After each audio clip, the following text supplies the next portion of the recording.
Welcome back, ladies and gentlemen, to week 2 of High School Crunch Time. My name is Johnny Sampin, alongside me, Dom D'Angelo from Notre Dame Academy High School. Yes, he is a private school kid, but that's all right. We all love him. But welcome back. This is High School Crunch Time. We talk everything high school sports in Northeast Wisconsin. And, Dom, we've had a busy week here just to get things going and get things back on track again. But first, let's have a little intro for you. You give yourself the intro. I'll give myself the intro. And we'll talk about sports, all right? Let's do it. It's good to see you again, my friend. As Johnny mentioned, I go to Notre Dame Academy, senior this year, and yeah, I know he's shaking his head, Bayport guy over there.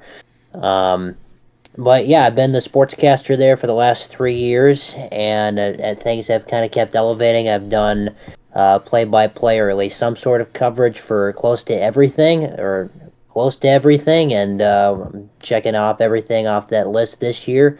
So I'm in the loop on everything Notre Dame, but also just a huge sports fan as well. It's what I'm going to go to college for, is sports journalism and broadcasting and stuff like that.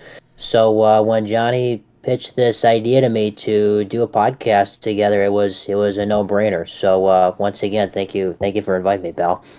Oh, without a doubt, I kind of need somebody in high school to get a little bit of inside looks. I'm 25 years old. I went to UW Oshkosh. I studied radio, TV, film, and communications. Big into sports broadcasting. Like to do it. Love everything about it. Love even our technical difficulties that we had before the show here. Trying to figure those out. Those are always fun. But some things that I did broadcasting all through high school, all through college.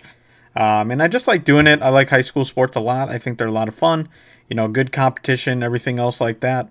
Something you can really get around. But let's get diving into it. What do you say here? Let's do it. Let's do it. You're the boss around here, I think. That's how it I works, don't right? really think that. I think I'm the co-host. I think you have just as much say as I do. But let's have you started off. Let's have you tell us about our Notre Dame Academy versus Sheboygan North. Not my Notre Dame. I went to Bayport grad. Go Pirates. That's all right. Yeah. We're converting you to the right side over here, but Yeah. If the Empire yeah. is the right So side. the Tritons are 3-0 still. They defeated Sheboygan North over the weekend on Friday afternoon. It was a 4 o'clock kickoff due to the Packer game being in Brazil that night. They won 35-14. It was kind of an interesting game. No Christian Collins, who, if anyone follows high school football or Notre Dame at all, that's the name that you're probably most familiar with. Was the rushing leader a season ago, 40 touchdowns. He injured his ankle in the previous week's game against the De Pere Redbirds.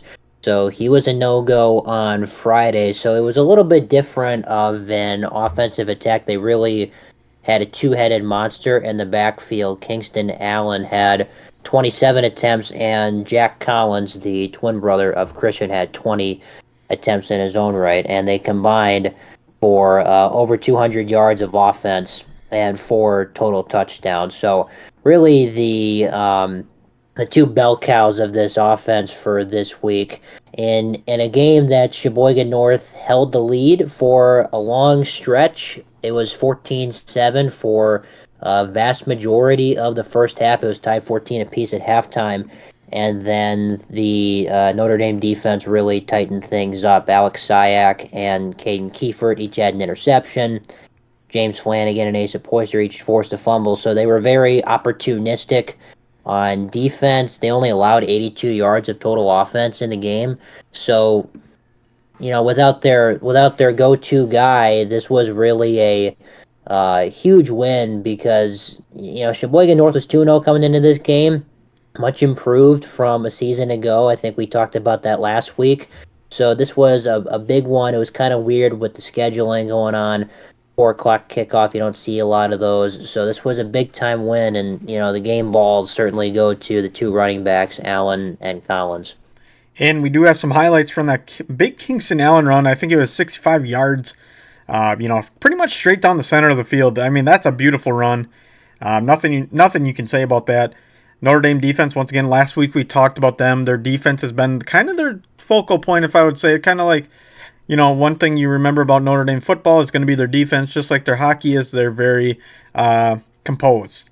They don't get a lot Yeah. of penalties. And on the hockey rink, I mean, I was a hockey player, but I do a lot of hockey broadcasting here in Northeast Wisconsin. And one thing I always give credit to Notre Dame High School is that they are always very composed, even when the game gets chippy. They don't stoop down to that level. They keep playing, and they really show a good brand. But back to football again. The Notre Dame football defense really good, really solid. Took down a North team that was even though they've had a good start, I don't know if they're quite at the level of some of the other schools in the FRCC quite yet. I think they have a little bit of work to do. But without a doubt, they are a solid squad. I mean, no question about it. And it's good to see that, you know, 14 points, that's really not bad. Letting up 2 touchdowns, not real bad. But it looks like they do take on Green Bay East tomorrow. So we are recording on a Wednesday, so it'll be Thursday. It looks like the 12th. East, has had their struggles in the football program. Probably going to be a lopsided game, not to kind of spoil it, but I'm going to guess it's going to be a little bit lopsided. And what's your score prediction for that game? I don't remember off the top of my head what the score was a season ago. I believe Notre Dame was in the 60s or something like that, close to it. So, with this defense, I have no reason to believe that it won't be something similar. So I'm gonna say, and I also don't know the status of Christian Collins' final score last year was 68-0 Notre Dame, and that was on the road last year. So I'm not expecting, at least I haven't heard anything about Christian Collins being back, but the way that they ran the football last week, I think bodes well for this Notre Dame offense. So I'm gonna go. East has been a bit better than I think people anticipated. They are 1-2. I think they were winless coming into the game last year. So I'm gonna go. I'm gonna go 48-7. I think it'll probably be over pretty quickly. Unfortunately, because I'm gonna be there calling it. So I'd like to say it's gonna be a hotly contested matchup. It'll be interesting for a little bit, I think, with that touchdown. But I'm gonna say that Notre Dame relatively no problems in that one. Yeah, without a doubt. I might pop by. I'll be honest. If I get into the broadcast, that'd be awesome. But I'm not going to expect You're it. always welcome. All right, perfect. So I might be there. But I'll let you know tomorrow morning. Just based on what I've known from East in the past, their soccer program's probably their stronger program. Green Bay East, we're talking about, in case you didn't know the reference to East. So I would say, just based on what I know, based on history, you got to think it's going to be 35 to maybe 35 to 6. I think Notre Dame takes it. It's just a lopsided game. Those happen. The football program used to be really good, and just kind of fell apart, and now they're trying to kind of struggling to get back together. But let's look on your former opponent. Sheboygan North plays Manitowoc Lincoln on Thursday. Now, Manitowoc Lincoln, interesting team. They have that new coach. He was the Packers, or he was a former NFL player, I believe. I can't remember what his name is, but I think they're going to have a little bit of revival here. What was your score prediction for that game? I think this is going to be a really close one. Manitowoc, Lincoln, and Sheboygan North both are 0-1 in conference play, so big time game for both programs. This Sheboygan North team, through the first 3 weeks of the season, they're averaging 32 points a game, which is very impressive when the first three opponents, they've all been on the road. They're at Kewaskum, at West Bend East, and then at Notre Dame last week. Manitowoc Lincoln is 0-3, kind of struggling to do much on offense. It's been a real struggle for them. They've also had some tough matchups. They played De Pere, and then they were at Ashwaubenon and at Oshkosh North last week. So I think Sheboygan North this is kind of a get right game for them, because they have shown the ability to move the ball, especially on the ground. So I'm thinking even though they, well, actually, no, they're at home. I take that back. I was going to say they're on the road. They're at home this week, so that'll be good to get the home cooking, as they say. I'm gonna go Sheboygan North in this one. I just think that that ground game is gonna be too much. They already have three rushers over 200 yards this year, and Tyler Conrad at quarterback is a dual threat, which you got to really account for. So I'm gonna say this will be somewhat similar to the Notre Dame Green Bay East game. I'm gonna go 31 to I'm gonna go 31-6 in favor of the Vikings here. Yeah, okay. Yep, I was going to make it a little bit closer of a game. Both teams familiar with each other. I wouldn't say real close to each other, but familiar with each other. They're kind of along that lake side of Wisconsin, Lake Michigan, as we like to reference it to, the big puddle. But I'm going to say it's going to be, I'm going to go 28-14 in favor of North. A little bit closer of a contested battle. I think, Lincoln's turning things around. I think they're going to figure something out. It might not be this year, but I think, making steps towards that movement in the right direction will be huge. And you know what? It'll be interesting to see.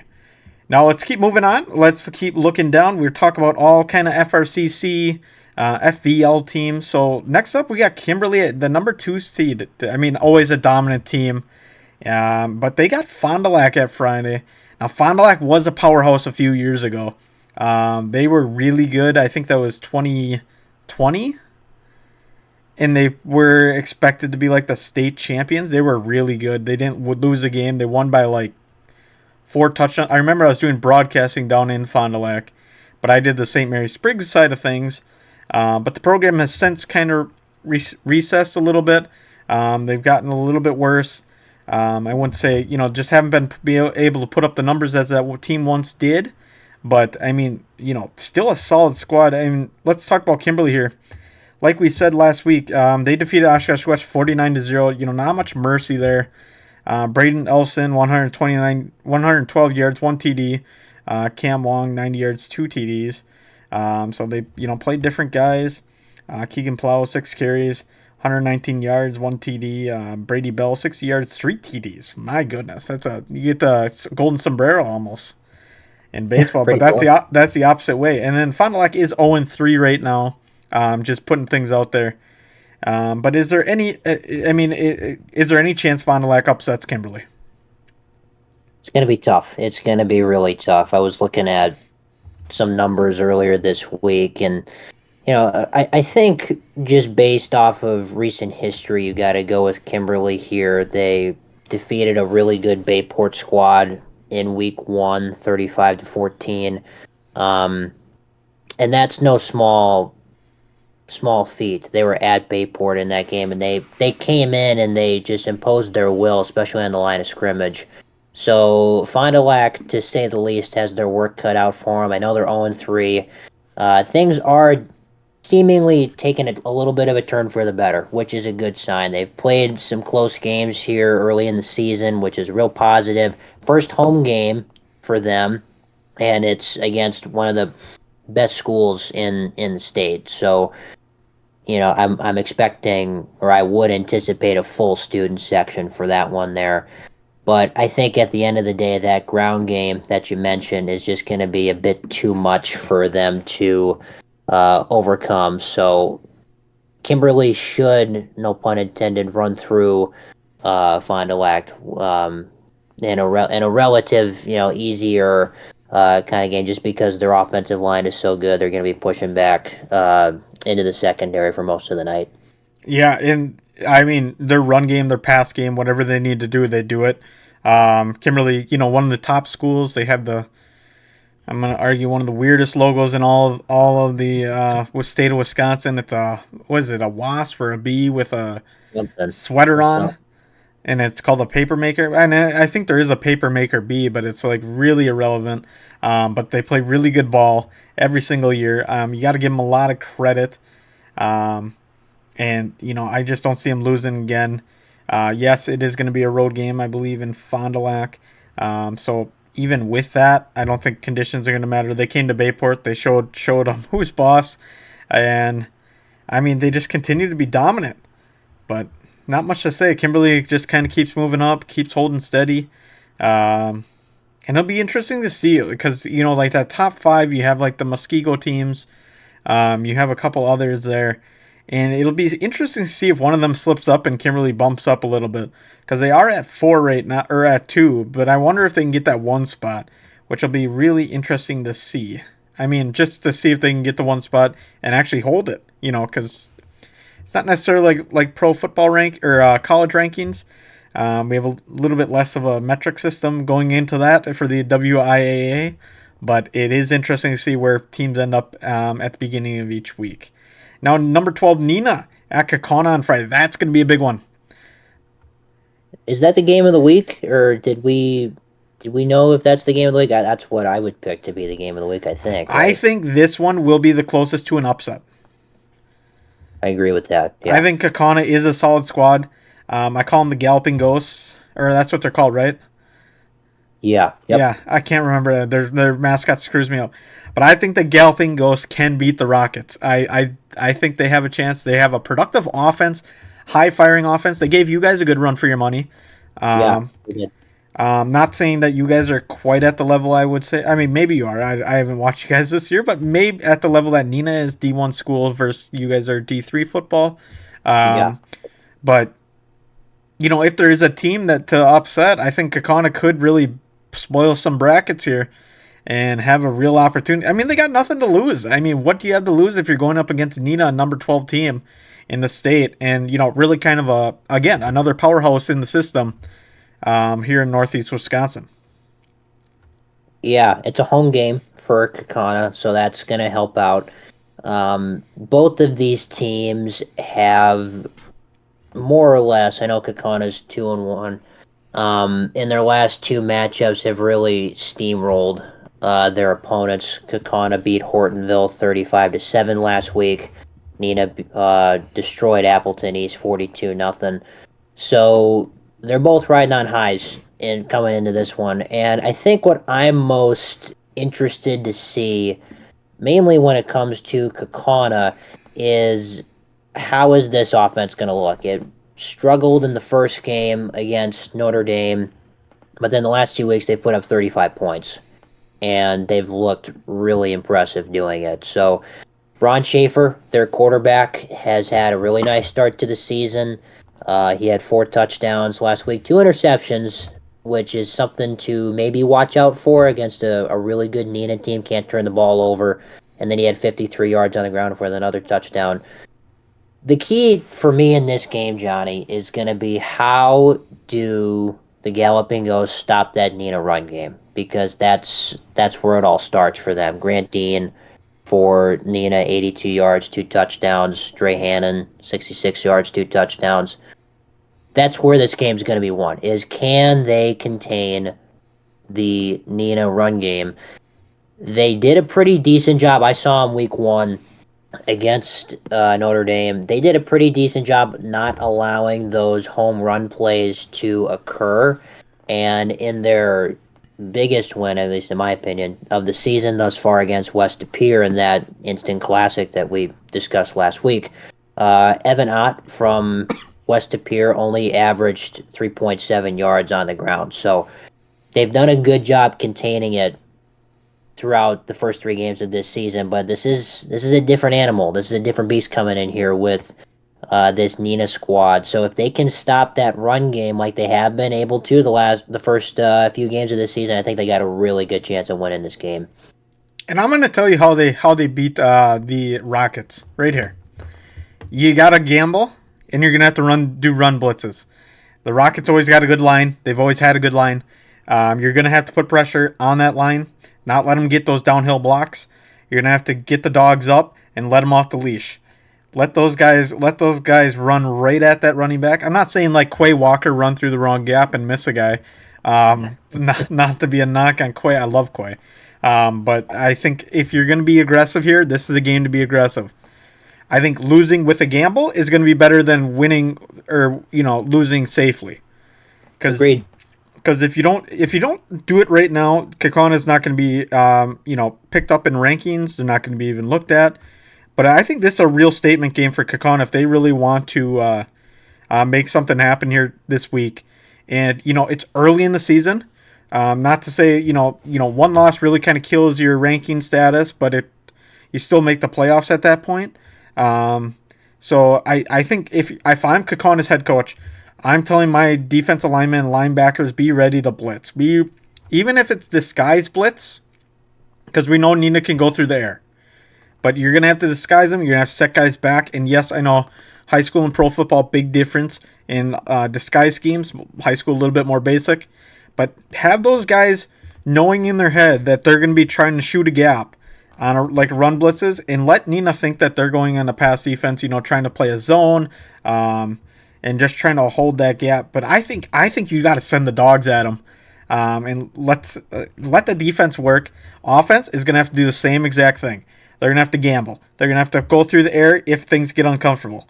I'm not saying the run game's not going to work, but Neenah's always had a good defense. They're always going to have a good defense. You're going to have to make something happen with that run game. If you can establish it, you can. But if it gets stuck, go to the play action. Go to the pass. Even routine passes.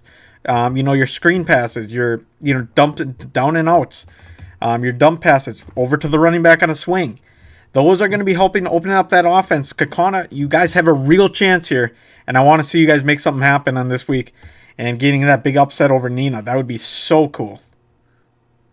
If they get into a shootout, I think I would honestly pick Kakana. If they get into a passing game, let me say it that way. If they get into a passing match against Neenah, then Kakana, I think, has the upper hand because they've shown the ability, not that Neenah can't do it, they just haven't done it as often, to throw the ball down the field.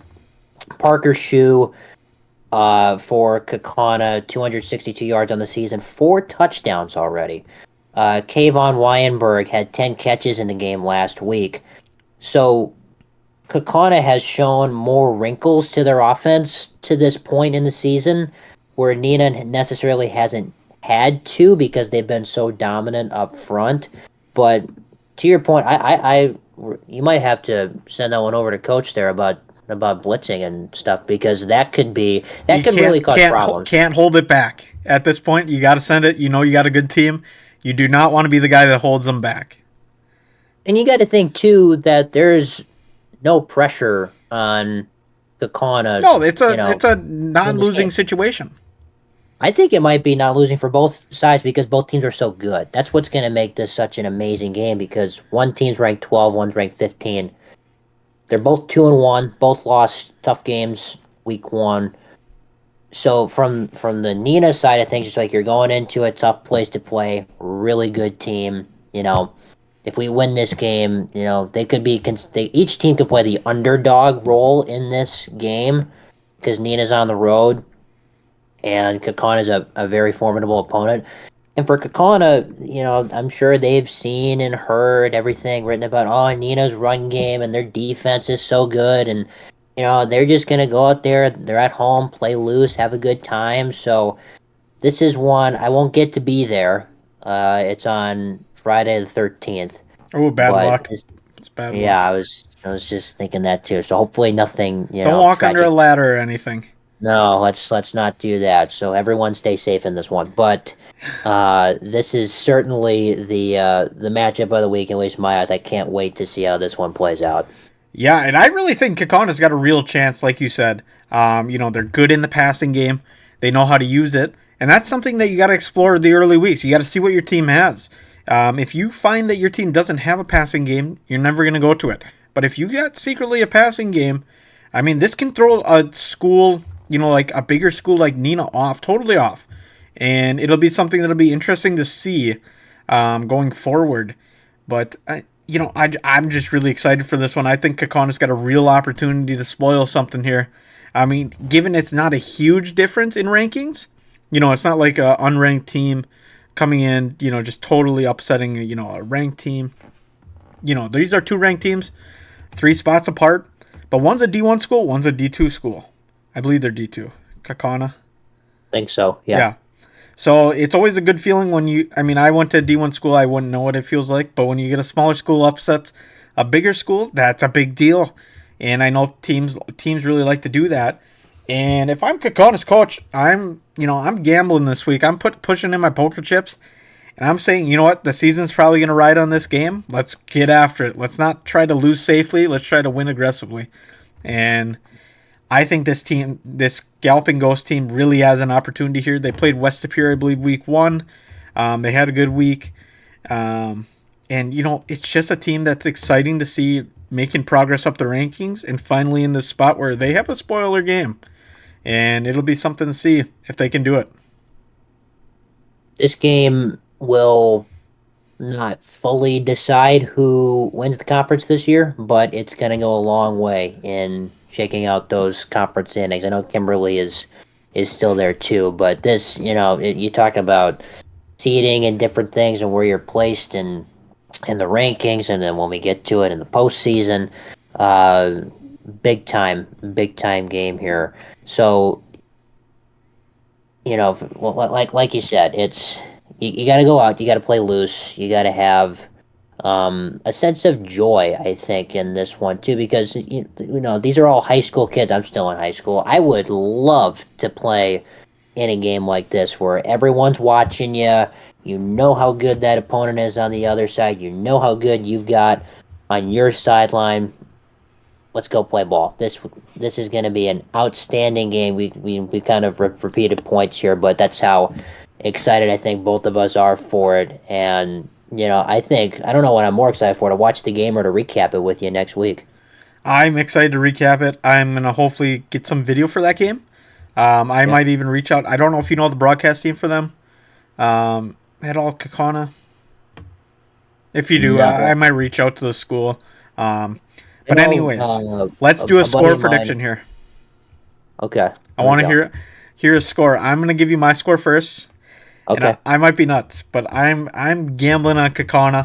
Um, I Woohoo. I see the deck here in Kakana's favor just because they are the underdog slightly, but not by a lot. So I'm gonna give the score of I'm gonna do 24-14. It's going to be a lower scoring game. Kakana's Wow. defense is going to show up. I don't think they're going to run the floor each way.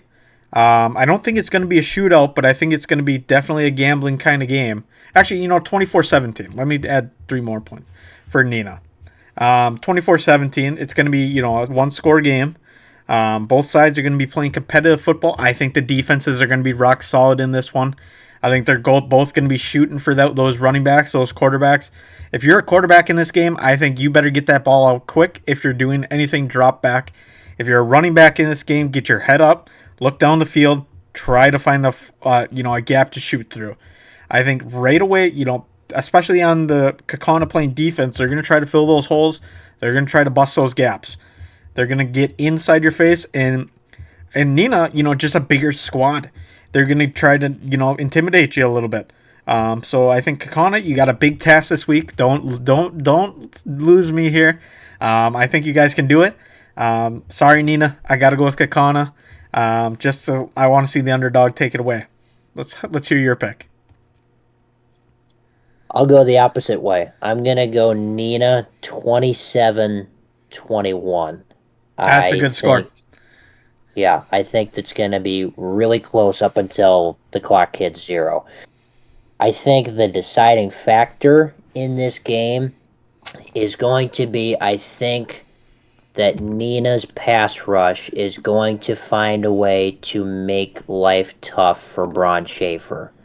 And it may have just been week one, but he against Notre Dame did not necessarily face the pressure well. It kind of got to him. There were a couple inaccurate throws in the middle of the game that could have really kind of changed things. And I think what the other thing that I remember vividly from that first game is Notre Dame was able to really control the clock in Okay. that one. The Kakana run defense, they didn't give up any big plays, but it was kind of the death by a thousand paper cuts deal where they give up, 3 yards, 4 yards, 5 yards, 2 yards, kind of for most of the game. But, that can work in your favor if you're up. It can also work against you when you're playing against a ground and pound team. So I'm going to go 27-21. I think Nina comes on the road and gets a big time win over the Galloping Ghosts. All right. Well, we have it said, and we'll have to see. This one's going to be exciting. I think both sides are looking forward to it. If I was in high school, I'm not. But if I was, I'd be excited for it if I was going to be in at one of those schools. But now let's go to my alma mater, probably the goat of all schools, Bayport High School. So they, again, once again, dismantling Preble 41-13. They host Appleton West this week. And, Matt Stevens, 114 yards, 1 TD. 38 yards rushing with 1 TD as well. Brady Moon, 177 yards and trifecta of TDs.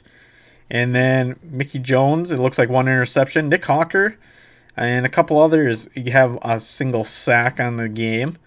But they have Appleton West. Appleton West, another school, not quite at North's level. A little bit smaller than North too. And, I think it's going to be, Bayport by, at least a baker's dozen, maybe more. Bayport's got a really solid squad. I think they're kind of finding their niche here. They're finding the cog. And I think they're building a better team right now. But what do you think for that prediction of the Bayport Appleton West game? Yeah, I'm with you. I think it'll be Bayport by double digits. They really came out strong last week against Preble. Interesting scheduling note. I'm a nerd when it comes to schedules. They have only played on Thursdays so far this year. So tomorrow is their final Thursday game And they of get the a day year. of rest. Yeah, you get an extra day of rest before they're at Eschwabin on next week, Friday on the 20th. So I'm with you. They looked really good last week after a really tough game against Kimberly. Um, Definitely finding their stride. It was really good to see Brady Moon have a big game for them in the ground game. Averaged 12 and a half yards per carry, which was great efficiency numbers. And defensively, they made things really tough on the Hornets offense. Gavin Sullivan, the Preble quarterback, only 55% completion, only 65 yards. He threw an interception. So, yeah, I'm with you. I'm taking Bayport in double digits in this one. They're kind of riding the ship after that kind of clunker against Kimberly. They had, yep. So I mean, I just want to give a shout out to the running backs using this on. I mean, the huge running backs here in today in Bayport will show here right now a 95-yard carry. You just don't see it. Great blocking up front. Those lead guys are getting out there, getting those linebackers on the ground, and it was great to see the Bayport run game working very well. We'll show a highlight right here, and any other teams you want to talk about? I mean, we are pretty much closing up the show. Any other things you want to talk about? I'm excited for Bayport this week. I think they'll get another win and continue that pace. They kind of have smoother sailing after the first couple weeks, but now they're kind of finding the pace. And Notre Dame kind of the same thing. A little bit schedule's kind of eased out. If they got Bayport's got a Schwaben next week. Haven't really looked into Schwaben quite yet. I haven't really seen how they're doing. But back in the day, I'll say they were always a formidable squad. Always had some talent on that roster. But it'll be interesting to see. I mean, Bayport playing good ball, Notre Dame playing good ball, Kimberly playing good ball. Literally any team we talked about today is playing really good ball. But is there any other teams you want to talk about, or any other sports you want to highlight before we end the show up here? One team that we didn't mention too much today was West De Pere. They've got Preble at home tomorrow. They beat South Green Bay Southwest last week. Patrick Grayson is the real deal, man. He looks every bit the part. He had another 3 touchdown performance last week, so he is as good as advertised without question. And short of that, I might be I'm working on potentially having some athletes join us in the near future. I've been talking to some people, so hopefully we can get a couple people on and pick their brains about everything that's going on, from football to golf is coming to a close in the girls' season, and cross country is underway for everybody. So It's a lot to keep track of. I know for me personally, I do an update every week on the student run morning news show at Notre Dame, and it's a lot to keep track of. But that's how you know things are well when there's a lot going on. Yep, well-oiled machine has many moving parts. But yeah, I also know the backup quarterback for West Superior, and he said he might come onto the show, but kind of be interesting to get his take. Yeah. Especially with how things have went. But he's a good guy. Um, but I mean, another great episode. I think we've had a lot of fun covering the FRCC. Now, ladies and gentlemen, if you do have any clips, please send them to us. Highlight plays. It is hard for us to find for like other schools, especially if I got to go through the whole broadcast. So it's so much easier if we can get some highlights sent in. So if you are watching from maybe Neenah, Kimberly, Appleton North, even any school, we want to see your clips and we want to play them on our show here on the weekly basis. But Dom, anything else before we close it out? Any other tough week in school? Anything like that? As I'm sure many folks out there can attest, I was out of town this weekend. I spent a weekend in New York City for the first time Yep, that's a with my lot of dad. fun. That's a lot of fun. Yeah, I've been so I there. got to experience that for the first time. So that was everything I could have wanted and more in a weekend.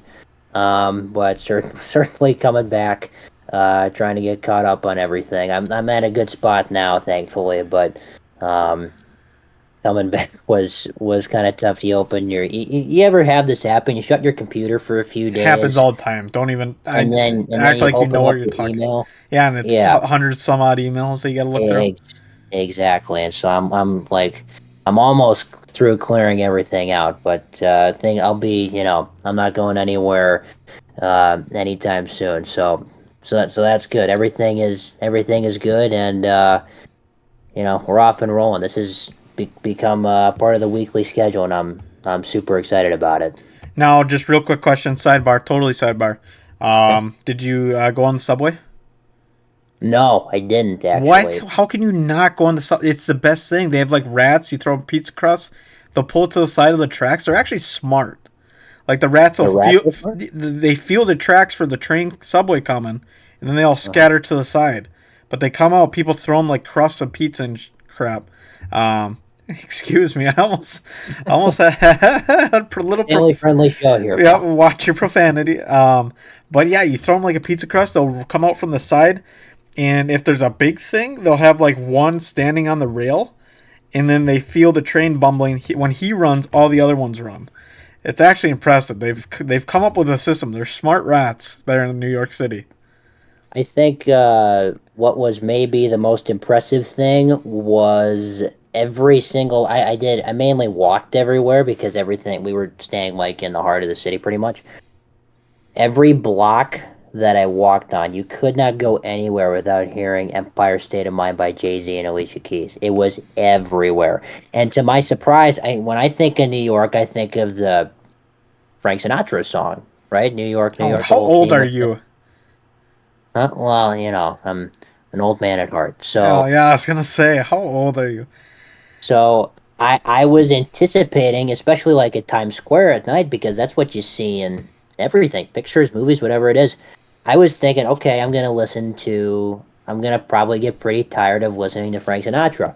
I think I heard that song one time, and I'm pretty sure it was close to 50 times, if not more, Empire State of Mind by Jay-Z. And I made a joke to my dad. I'm like, I used to like this song, but Oh, I've it's heard it so such a much good that song.